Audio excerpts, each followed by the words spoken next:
बिस्मिल्लाहिर्रहमानिर्रहीम। अस्सलाम वालेकुम। मैं हूं रज़ा मेकन, आप देख रहे हैं IR के न्यूज़। आइए जानते हैं कुछ अहम अपडेट सदीक जान साहब से। इतनी शर्म नहीं आती नून लीग के जो नए वजीर बने हैं इनको, कि जिन्होंने आपको वजीर बनवाया है आप उनका शुक्रिया अदा करने के बजाय अभी भी कह रहे हैं कि मियां नवाज शरीफ साहब आपका बहुत बहुत शुक्रिया। भाई जिन्होंने आपको जहाँ के आपने चक्कर लगाए हैं, जिनके दर पे आप जाते रहें, और यकीन करें जितने वजारत लेने के लिए ये जितने दरवाज़ों पर गए हैं, दर दर की इन्होंने दर दर पे गए हैं, भीख मांगी है, दर दर पे जाके और उस पर सर निगू हुए, सजदा रेज हुए सियासी तौर पर। अगर इतनी ये अल्लाह की बारगाह में जाके बैठ जाते, किसी मस्जिद में जाके बैठ जाते, तो इनको शायद इज़्ज़त भी मिल जाती, क्योंकि वजारत इस वक्त इज़्ज़त का मेयार नहीं है। इस वक्त देखें ना कि सबसे बड़ा तो वज़ीर आज़म होता है ना मुल्क का, तो मुल्क के वज़ीर आज़म की जो इस वक्त इज़्ज़त है वो आपके सामने है। तो एक तो ये बात मैं शुरू में कहना चाह रहा था कि इनको जिन्होंने इनको वज़ीर बनवाया उन्हीं का शुक्रिया अदा करना चाहिए था, मियां नवाज शरीफ को खामखा में ये दरमियान में ले आए। दूसरी बात यह है कि एज ए पाकिस्तानी ज़रा आप सोचें कि ये जितने वजीर बने हैं, एक तो इसमें देखें कि इसमें से 70-80% फॉर्म 47 वाले हैं।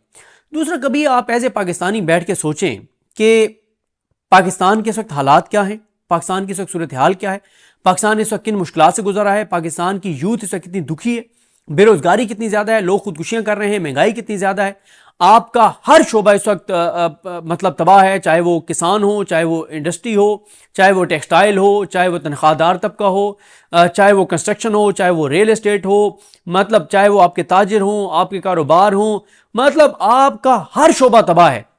लेकिन कभी आपने सोचा है, या अभी आपको मैं कह रहा हूं कि आप सोचें, आप लिस्ट अपने सामने रखें कि जिस जिसको वजीर बनाया गया है, मुझे किसी एक का बता दें क्या वो इस वक्त पाकिस्तान को जिन मुश्किलात से पाकिस्तान दो चार है, जितनी पाकिस्तान को मुश्किलात हैं, क्या ये वो लोग हैं जो पाकिस्तान को मुश्किलात से निकाल सकते हैं?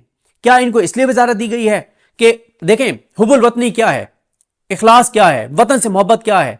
वतन से मोहब्बत तो यह है ना कि मसलन ये मेरा अगर घर है और मेरे घर में एक मसला आ गया है कि मेरे घर में कोई यानी कोई ऐसा कोई बिजली का कोई मसला आ गया, तो मैं बेस्ट बंदा इलेक्ट्रिशियन ढूंढ के लाऊंगा कि यार ये मेरा घर है और बिजली का मसला है, खुदा ना खास्ता कल को किसी को करंट लग सकता है, किसी को इस घर में नुकसान हो सकता है, किसी की जान जा सकती है, मैं बेस्ट इलेक्ट्रिशियन ढूंढ के लाऊंगा और मैं उसको कहूंगा कि यार ये मसला हल करो। क्यों? घर मेरा अपना है, इस घर में रहने वाले मेरे अपने लोग हैं। लेकिन ये क्या कि मैं किसी ऐसे अनाड़ी को उठा के ले आऊं कि इसलिए यार ये मेरा जानने वाला है, ये इलेक्ट्रिशियन नहीं है, इसको इलेक्ट्रिशियन का काम नहीं आता, इसको बिजली का काम नहीं आता, लेकिन मेरा जानने वाला है, मैंने इसको ओबलाइज करना है। क्या मैं करूंगा? ये कभी भी नहीं करूंगा। क्यों? घर मेरा अपना है, इस घर में रहने वाले लोग मेरे अपने हैं। ये मुल्क के अंदर जो कुछ किया जा रहा है, मुल्क के लोग इस वक्त जिन मुश्किलात से दो चार हैं, अगर आप मुल्क के साथ मुखलिस हैं तो ये लोग थे जिनको आपको उहदों पर लाना चाहिए था, ये लोग थे जिनको वजारतें देनी चाहिए थी, ये लोग डिजर्व करते थे। क्यों इनको लाया गया? सिर्फ इसलिए कि जी वो फलाने ने इद्दत केस पे बड़ी जबरदस्त प्रेस कॉन्फ्रेंस की थी, फलाने ने 26वीं तरमीम में वोट डाल दिया था, फलाने ने पीटीआई की खवातीन के ऊपर हमला किया था, फलाने ने इमरान खान को गालियां दी थी, फलाने ने यह किया था, फलाने ने यह किया था, और फिर वजारतें पैसे दे के दी गई हैं। शहर इक़्तिदार में इस वक्त जो बातें चल रही हैं कि कितने 20-20, 25-25 करोड़ रुपए दे के और वजारतें ली हैं लोगों ने। भाई जो 25 करोड़ रुपया दे के वजारत ले रहा है तो वो फिर लोगों को सर्व करने के लिए वजारत ले रहा है। इस वक्त पाकिस्तान जिन हालात से दो चार है, पाकिस्तान के अंदर जो सूरत हाल है, होना तो यह चाहिए कि यार आप जिन शोबों में जरूरत है वहां पे दी बेस्ट बंदे लेके आए, लेकिन आप लेके इनको आ रहे हैं कि इसने सर्व किया, हमें ये बंदा बड़ा अच्छा है, ये बड़ा हमारा अच्छा गुलाम है, ये बड़ा अच्छा नौकर है, बड़ा अच्छा पड़ासी है, हमारा गुलाम है, हमारा नौकर है, हमारे कहने पर इसने ये किया। ये अगर क्राइटेरिया रह गया तो ये मुल्क के साथ मतलब क्या हम कर रहे हैं अपने मुल्क के साथ? मुझे खुद इस पे मैं बड़ा आजकल लोगों से पूछ रहा हूँ कि इसका क्या है। मुझे तो कभी कभी लगता है कि इनको शायद ये नज़र आ रहा है कि किसी वक्त भी ये निज़ाम गिर सकता है, किसी वक्त भी मामला दोबारा इलेक्शन की तरफ जा सकते हैं। मेरी एक असेसमेंट है जो कि गलत भी हो सकती है, और उससे पहले अपने सारे बंदे जो हैं जिन्होंने आगे इलेक्शन लड़ने हैं उनको मिनिस्ट्रियाँ दो, वो लूटें, वो नोचें पाकिस्तान को, वो करोड़ों अरबों रुपए कमाएं और पैसा बनाएं ताकि अगले इलेक्शन में वो लाखों करोड़ों रुपए खर्च करके, अरबों रुपए खर्च करके वो इलेक्शन जीत सकें। मुझे तो इस वक्त यही कोशिश नजर आ रही है, इसके अलावा तो कोई कोशिश नजर नहीं आ रही। मसलन देखें ना कि पहली काबीना जो है क्या वो काम कर रही है? मतलब कोई थोड़ा सा तो मुल्क का एहसास कर लें, कोई थोड़ा सा मुल्क के ऊपर रहम कर लें, कोई थोड़ा सा एहसास कर लें इस मुल्क का यार। लेकिन ये एहसास नहीं करेंगे। क्यों नहीं करेंगे? इसलिए नहीं करेंगे, इनके एहसास बाहर हैं, जायदादें बाहर हैं, औलादें बाहर हैं, कारोबार बाहर हैं, मफाद बाहर हैं, टिकट कटवाएंगे, पाकिस्तान से फरार हो जाएंगे। और इस वक्त देखें, सवाल मेरा ये है, हम कह रहे हैं, सऊदी अरब को कह रहे हैं इतने अरब डॉलर आप आके इन्वेस्ट करें, कतर आ तुम भी आओ, यूएई तुम भी आओ, पूरी दुनिया को हम कह रहे हैं आके इन्वेस्ट करो। पहले आप ये बताएं कि हसन नवाज और हुसैन नवाज कायल हो गए? हसन नवाज और हुसैन नवाज ने कितने पाकिस्तान में इन्वेस्टमेंट किया है?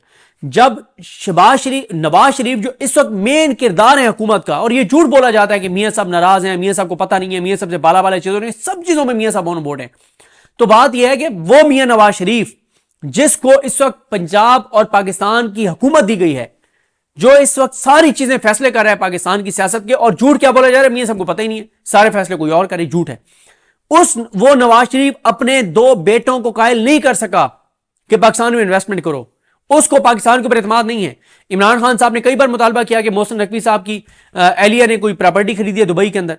अभी आप देखें कि एक खबर आई कि इतनी पता नहीं 1000 पाकिस्तानियों ने यूएई और सऊदी अरब में कंपनी रजिस्टर्ड करवा ली है, और यहां पे जश्न मनाया गया, ये बड़ा जबरदस्त है। मतलब क्या हो गया है? अब किसको बेवकूफ समझते हैं? यहां से लोग अपनी इन्वेस्टमेंट निकाल के लेकर गए हैं और सऊदी अरब में और यूएई में, यहां से लोग जा रहे हैं क्योंकि लोगों को मायूसी नजर आ रही है, अंधेरा नजर आ रहा है, जिस तरह का पाकिस्तान का अदालती निजाम है। अब अदालती निजाम पर मैं आऊंगा, मैं अगर भूल जाऊं तो मुझे याद कराइए कि मैंने आपको एक बड़ी इंपॉर्टेंट बात बतानी है। लेकिन मैं आपको बताऊं कि ये अभी मुझे पता चला, एक प्रॉपर्टी वाला जो है उसने किसी बंदे से बात की, और वो बंदा मेरे पास बैठा था, तो उसने मुझे बताया कि इस्लामाबाद में एक बंदा घर बेचना चाहता है, और वो घर था कोई 74 करोड़ रुपए का।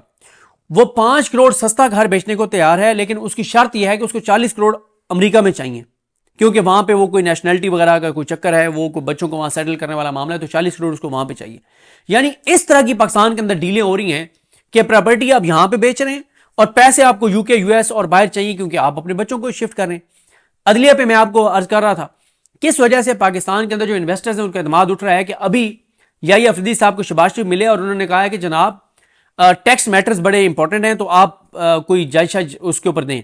अब इतलात ये हैं कि ऐसी कारोबारी हजरात के अंदर डिस्कशन हो रही है कि हुकूमत ने अदलिया के साथ मिलकर यह फैसला किया है कि 90% टैक्स केसेस जो है वो इन्वेस्टर्स के और कंपनीज के खिलाफ फैसले आएंगे।